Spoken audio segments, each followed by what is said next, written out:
And welcome back to Rhys Garage. As you can see behind me, we've got Ben's track hack. And that was what the Supercharger was going on all the time, unknown to Ben, which I rang him the other night and let him know. So we've taken this for a drive with the Supercharger on, but no piping done. Just make sure there was no issues, and it was a lot of fun. Just listen to this whine. Hey Benny, something wrong with your car, mate. It's winding its head off.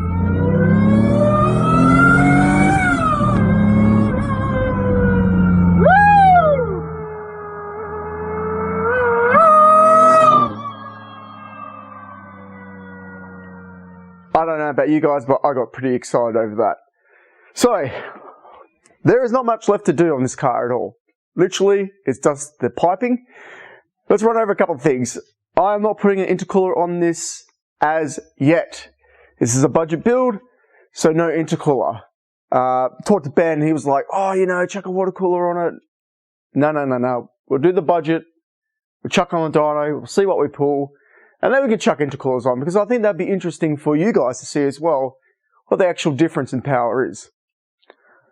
So without further ado, let's get into it. So the first job is to remove the old NA piping from the car. An easy job, as the track hack only has a 4-inch cold air intake, not bolted very well of course. The second job is to remove the old tired looking VRX front bumper. I start by removing the grille, as the main bumper supports are directly behind it. I unbolt the 3 10mm bolts and then move on to the wheel guards. I remove the plastic trim in the wheel arch away from the bumper by removing the 2 10mm screws, which allows access to the remaining bumper bolts. Once I'm done, I then repeat this on the other side.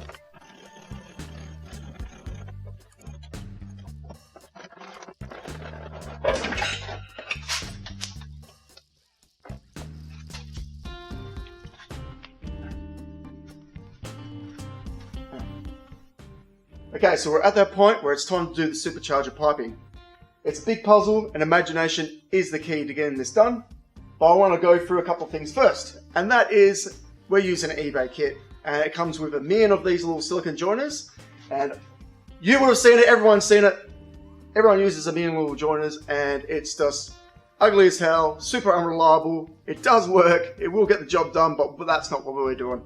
We're going to do this the old-fashioned way, and that is chopping and welding. So, let's get boosted.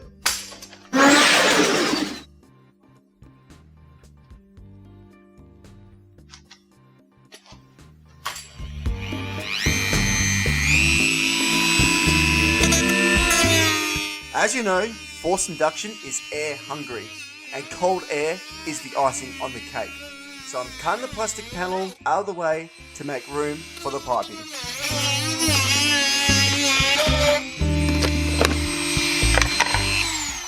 So now that we've exposed that Supercharger, just a quick plan. So we're going to put the cold air intake in here somewhere. 3-inch is going to come through here and up. And then we've got the splash guard. The bottom of the car's here, so it's not going to suck up any water, which is fantastic. And then we're going to bring this out here and probably wrap it around. I've already done the pipe on the intake. We're coming down here. Now there's a couple of ways I could run this. I just got to be mindful that Ben wants to put intercooler in later on. So I'm going to put it on the outside like this. But if you had the intercooler here and you knew what size it was, the better option would be actually fit through here and weld this to the intercooler. Like I said before, you want to eliminate the length and you want to eliminate as many joints as possible. So that's how I would normally do it. But because we don't know what Ben is doing, and we can always change this later on anyway, is we're going to put it like that. Starting from a fixed point, I use the bends in the kit to find a pathway out of the engine. Measuring and then chopping a piece, I use some tape to join the pipes to check the angles and length is correct.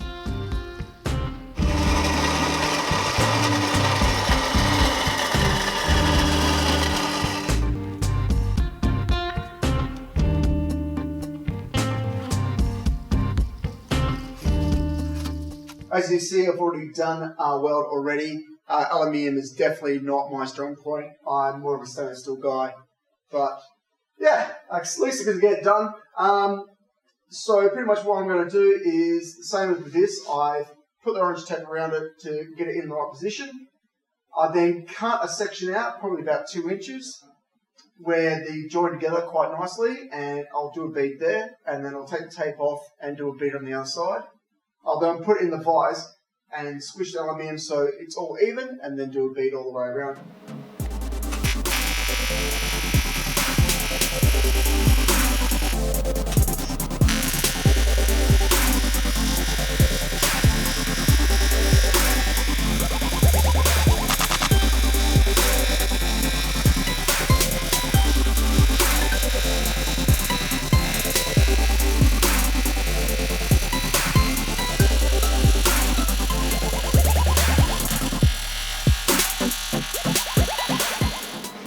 Okay, so I've welded up the rest of this and we're just doing this last little bend.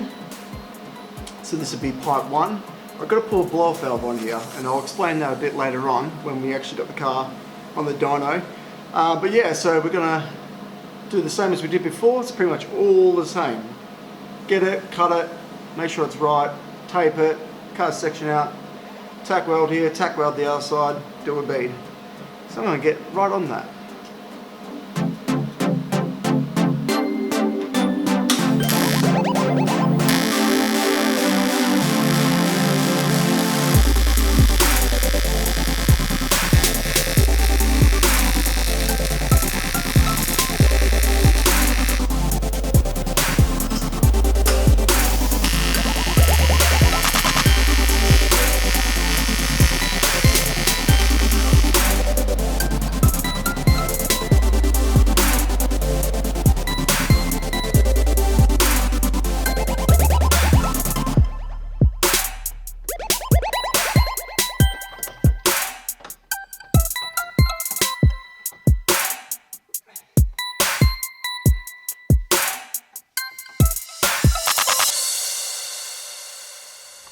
So I've just chucked this in now, guys. Looking really good. Heaps of clearance where I need it. We got a $20 blow valve here that I got off the local buy and sell, and I've just leaved up this little piece here, which is for welding onto the intercooler piping. So I'm thinking about putting it just about there, and we'll be putting the blow valve roughly about there, and we'll fine tune the adjustment on it when it's on the dyno.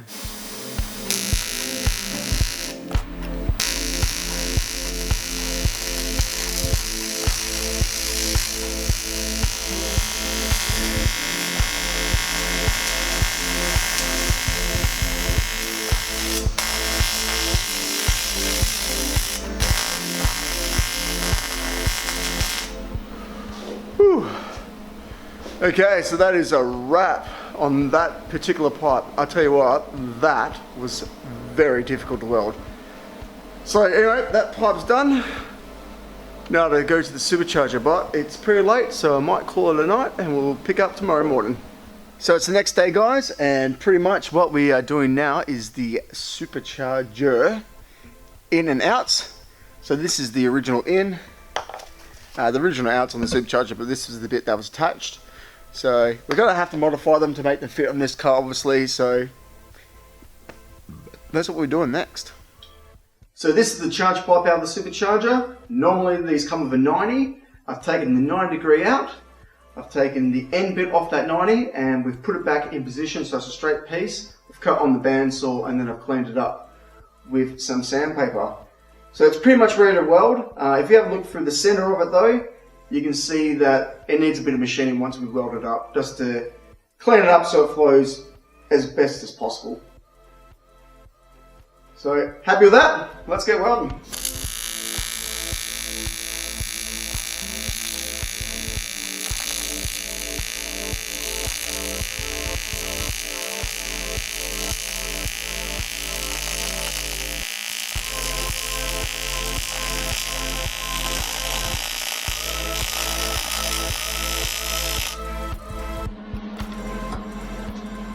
So there's a big section I didn't record, and it was me cleaning this up.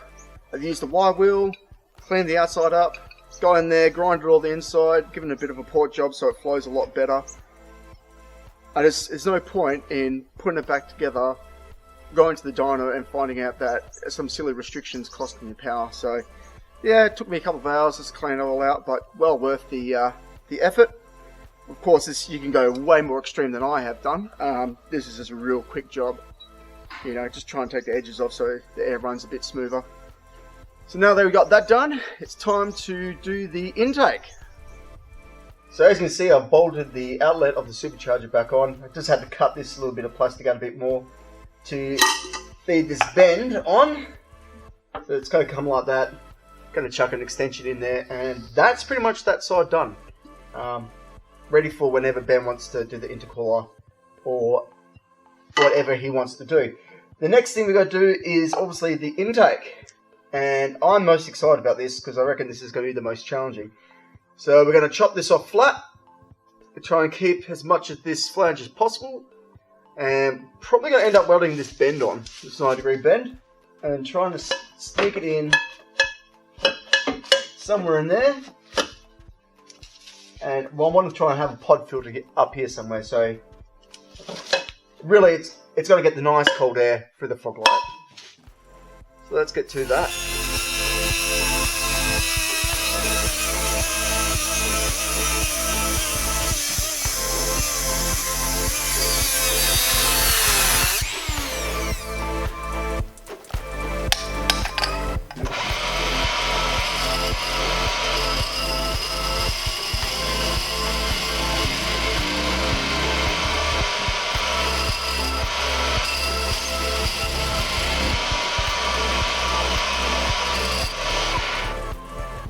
So just laid a bead on this. As you can see, I've cut it. That's pretty much the final shape of it. Laid a bead on the outside, started laying a bead on the inside. You started with 100 amps, and then I worked my way down to about 76 when it started getting thin. So she's almost cooled down enough to lay another bead. I didn't record me doing the first one because I just didn't know if it was going to work or not. But yeah, she's coming out quite nicely.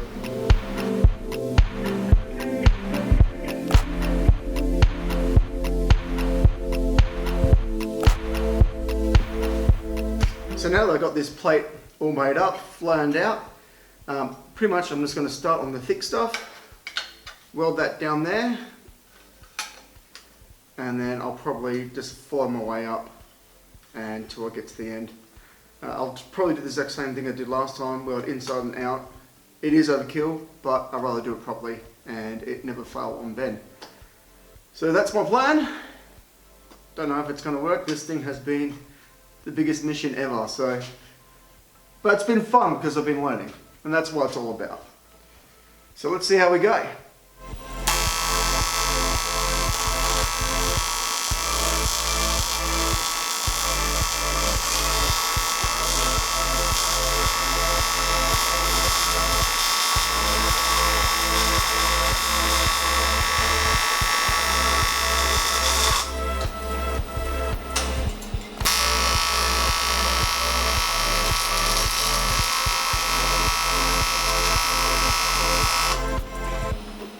There you go, boys, it's all done. Air is going to flow through here, no worries at all. Really cleaned the inside out.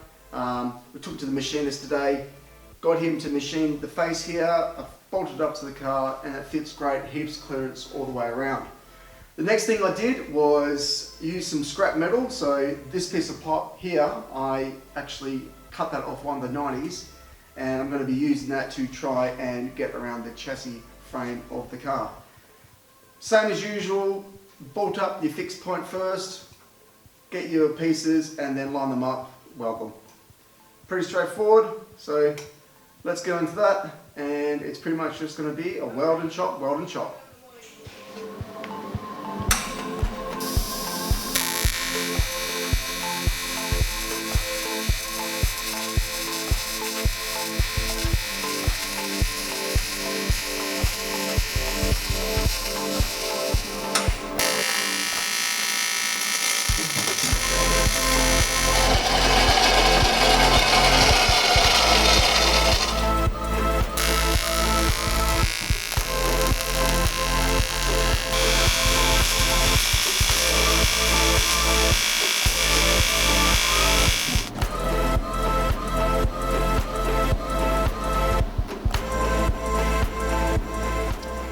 So as you just saw, we just finished welding this up, and I've bolted it up, just get it in place and check the clearances around it. It's fine. It's got heaps of clearance, nothing's in it, so A1 for me. I mean, that was the easiest thing in the world to do. Yeah, nah, it probably would have been a lot easier if I had the correct tools. That's just one of those things, you know. I don't work with aluminium very often, so, or ever, really, and it goes to show, because there's a lot of things, a lot of little grinders that will just made life so much easier. I spent hours on it, but that's the thing. It's all a learning process.